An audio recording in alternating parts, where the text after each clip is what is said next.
మానవ స్వభావం చూసినట్లయితే దురాశలతో నిండి ఉన్నది. ఆదాము మొదలుకొని మనుషులకు సంప్రాప్తించింది దురాశలే సోదరులారా. లోకంలో చూస్తే భ్రష్టత్వం ఉంది. ఈ భ్రష్టత్వం నుండి, మన శరీర దురాశల నుండి మనం తప్పించుకొని దేవుని యొక్క స్వభావములో పాలివారిగా బ్రతకాలి అనేది పరలోకపు తండ్రి యొక్క చిత్తం.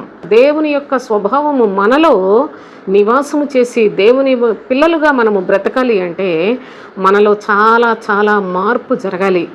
ఈ దేవ స్వభావములో మనం పాలివారుగా ఉండడానికి తండ్రి అనేకమైన శ్రేష్టమైన వాగ్దానములను దయచేసి ఉన్నాడు. ఈ వాగ్దానములను అనుసరించి మనము దురాశలను, ఈ లోకములో ఉన్న భ్రష్టత్వాన్ని కూడా జయించడానికి వీలు కలిగే చక్కని పద్ధతిని చెప్పాడు. అదేమనగా, మీ మట్టుకు మీరు పూర్ణ జాగ్రత్త తీసుకోవాలి.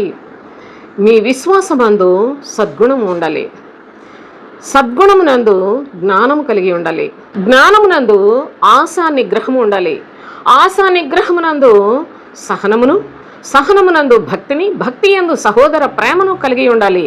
ఈ విధమైన పద్ధతిలో మనము జీవిస్తేనే, అవి అంతకంతకు మనలో వృద్ధి పొందితేనే మనము కూడా దేవుని యొక్క స్వభావములో పాలివారమవుతాం.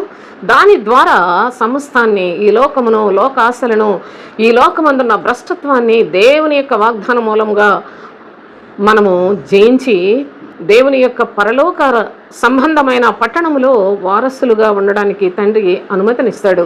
అంతేగాని దేవుని సన్నిధికి వెళ్తున్నాం, దేవుని యొక్క పిల్లలుగా బ్రతుకుతున్నాం, మనం దేవుని దగ్గరికి వెళ్ళిపోతాం అనుకోవటం కేవలము భ్రమ. ఇంత చక్కని పద్ధతిని, క్రమముగా జీవించే విధానాన్ని, ఇలాంటి మంచి లక్షణములు మనలో అలవర్చుకోవాలని ప్రభు హెచ్చరికను విడిచిపెట్టి మనకు మనమే దేవుని పిల్లలు అనుకొని మోసపోవద్దని, ఇందు మూలముగా దేవుని యొక్క కృపచేత మనందరము దీనిలో స్థిరముగా ఉండాలని ప్రభు ప్రేమతో మనకి జ్ఞాపకం చేస్తున్నాడు.